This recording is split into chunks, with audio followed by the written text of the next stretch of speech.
Hello guys, nandito na naman tayo. Syempre, good morning muna rito at good evening dyan. Eto guys, heramin lang natin itong shoutout kay Attorney Dino Heramin ko lang itong kanyang post, okay? Sabi niya rito, 16 votes na raw, going 17. Gaano ito katotoo mga ka-DDS? Oh! Mga DDLs, tinatanong kayo ni Attorney Dino, gaano raw ba katotoo? Ito guys ay kung mangyayari na ito, no? So ibig sabihin tingin ko ang matitira na lang na solid na mga didilis sa may Sayad Block ay ang magkapatid na online seller si Kawatano, okay? Si Aimee Mangabarena, si Robin, si The Goat, no? Si Kambing Nana, at si Marco Tae. Yan lima lang. Yan lima lang ang tingin ko kung matitira na lang talaga dito sa may Sayad Block. At kung ito ay 17 at kung ito ay magkakatotoo, going to 17. Naku po, Rudy! Shoot sa balde si Inday Sayad. Pero ito yung guys kasi marami nagsasabi tulad ng paglipat ni Joel Islulong. Itong paglipat ni Cheese, ni Quick Melt. Marami nagsasabi ng mga ka-BBM natin at mga ninenervyos at sabi wala kaming tiwala diyan. Kesyo, paano ba maabsuelto na ba yan? So guys, huwag kayong magpapaniwala sa didilis. Kayo naman, no? Unang-una, lawakan muna natin ang isip natin. Pare-pareho tayong walang tiwala. Ako personally, wala akong tiwala sa mga yan.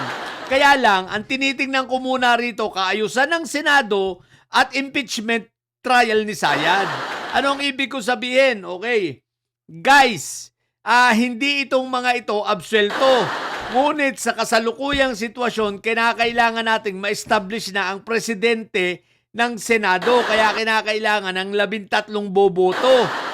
So ang paglipat ni Joel Islulong ay magbibigay ng isang kumpirmasyon at pagtigil ng kaguluhan at pagtigil ng pagnanasa at kabaliwan nitong si Antipetra at kanyang mga kasamahan. Okay? So ito ay pagbibigay ng tuldok. So yun muna ang tingnan natin. Huwag kayong masyadong madrama mga ka-BBM. Diba? Huwag kayong masyadong maarte. Pare-pareho tayong walang tiwala sa mga yan. Sa kay Quick Melt at kay Joel Islulong. Ako din walang tiwala. Tsaka sa mga iba panlilipat. Pero dun muna tayo. Kumbaga, land a plane at a time. Establish muna natin ang anong pangalan nito? Si Senator Sherwin ay maging Senate President para matuldukan ng kabaliwan nitong mga didilis na may Sayad Block. Okay? So, wag kayo masyadong nagpapanik. What the heck? Pare-pareho tayo. Kaya nga ako patuloy kong ipinapanawagan at hinihintay natin na isampa na ang kaso nitong si Joel Islulong sa Sandigan Bayan. At si Quick Melt, no? Hindi pa natatapos ang kanilang pananagutan, ha? Baka akala ninyo porque sila ay nasa majority ay tapos na ang kanilang pananagutan ay mali. Tsaka walang usapang ganon. Walang pinag-usapan na ligtas sila. Unang-una, mag-isip-isip kayo mga ka-BBM ko, ha? Okay. Walang kapangyarihan, no, ang Senado para ipawalang sala sila dahil sila ay hiwalay na branch, okay? Hindi nila pwedeng panghimasukan ng mga desisyong ginagawa ng ombudsman at ang desisyong ginagawa ng judiciary. So wala silang kinalaman. Kaya yung pagsabi ng mga didilis na i-absuelto, kalokohan yun. Yun ay kanila lang palusot para pagtakpan lang ang kanilang pag-iyak na sila ay sakit na. Bakit? Nauubos na sila. Di ba mga didilis? Nagpapakatanga kayo, nagpapakabobo na sasabihin ninyo, kagagawan niya ng Malacanang, kagagawan niya ng ombudsman, kagagawan niya ng Sandigan Bayan para sila ay maabsuelto. Mga bobo! Hindi sila maabsuelto, tuloy ang kaso ng mga yan. Kaya kayo mga ka-BBM, huwag kayong maaning, ha? Tuloy ang kaso ng mga yan.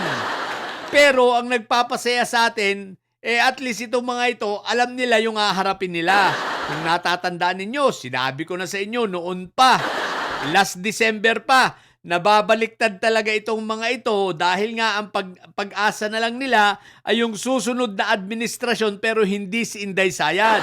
Alam nila na hindi na magiging presidente si Inday Sayad, malabo yan. So ang tinitingnan nila rito pag-asa, baka sakali na kapag napalitan na si PBBM dahil aandar talaga ang kasong yan, sila talaga ay makukulong, given na yan, tanggap na nila yan. Tandaan ninyo, sila ay mangungulungan, pero sila ay hoping na doon sa susunod na administrasyon, baka sakali, no, mahilot at mabigyan man lang sila ng piyansa. Diba? Parang ganun ang inaasahan nila. Pero alam na nila na mangungulungan sila, tanggap na nila yun, guys. Sinabi na ng ating puting kabayo, sinabi ko na sa inyo yan last December 2025 pa. Na yan kasama nga si Bonggoloy, di ba? Kasama yan si Quick Melt, kasama yan si Joel. Oh. Kaya wag kayong mangamba, tuloy lang yan. Tuloy lang yung kasong yan at hindi tayo nagtitiwala. Ang importante, makumpleto muna, maayos muna ang Senado para sa ganun, smooth ang magiging trial. Kung sila ay aabutin na nasa labas pa sila, hindi pa sila nakukulong while ongoing ang trial at inabot na ng paghuhusga nito ng impeachment na uhuhusgahan na nila si Sayad. Di ba butit makakaboto pa sila? Ibig sabihin, mas malaki ang tsansa na itong si Inday Sayad ay talagang makonvict at hindi ma-acquit dahil hindi kukulangin ng boto. Ha? So, lawakan natin ang ating pag-iisip, mga ka-BBM ko. Habang nilalawakan natin ang ating pag-iisip, umiiyak naman yung mga didilis. Di ba ka? Dahil ubus na sila. Lilima na lang ang matitira sa kanila. So kung 5 na lang ang matitira, ibig sabihin, maliwanag pa sa sikat ng buwan. Sa sikat pala ng araw. Convict si Inday Sayad, di ba? Yun ay kung hindi pa mangungulungan itong sila Quick Melt at si Joel, no? Kung aabutin pa nila, total ilang buwan lang naman yung impeachment trial na yan, di ba? Hindi yan aabutin ng 1 taon. Ilang buwan lang yan, siguro estimate yan mga 3 to 5 months, di ba? So tingnan na lang natin, pero hindi natin palulusutin itong mga kasalanan ng mga ito. Tandaan ninyo, ha? Tulad nga ng sinabi ko sa inyo, tanggap na nila yan na sila ay mangungulungan. Ang pag-asa lang nila, at least, at the same time, masabi na na nakagawa sila ng tama. In fairness to Quick Melt, ha, kay Chis Escudero, ha, kita mo, ha, dati siya ang most hated senator, ha, pero ngayon napalitan na siya, ang most hated senator na ngayon at pinagre-resign na ng taong bayan ay walang iba kundi si Auntie Petra. O di ba kahit papaano nakabawi-bawi sila. So ngayon babawi pa sila sa mga darating na panahon. Ito katulad nito. Para ma-establish na ang presidency ni Win Gatchalian. So isang pagbawi nila yan, di ba? Ang isa pang pagbawi nila yan, dyan, kung itong impeachment trial at aabutin hindi pa sila nakakulong, talagang boboto ito ng conviction ni Inday Sayad ang mga ito. O di ba ga? So lawakan natin ang ating pag-iisip pero hindi natin iaalis na ibig sabihin libre na sila sa accountability. Hindi. Sisingilin pa rin natin sila at kailangan nilang pagbayaran. Okay? So yun lang. Kaya cool lang kayo mga ka-BBM ko. At sa mga didilis pa dyan, shout out sa inyo. Patuloy lang kayo magsiiyak. Iyak ang mga didilis, what the heck. Sa mga bobong didilis dyan, ang mga kagaya nito ni Marco Tae, Auntie Petra, at si The Drama Queen, no? At saka Kambing Nana, nyo.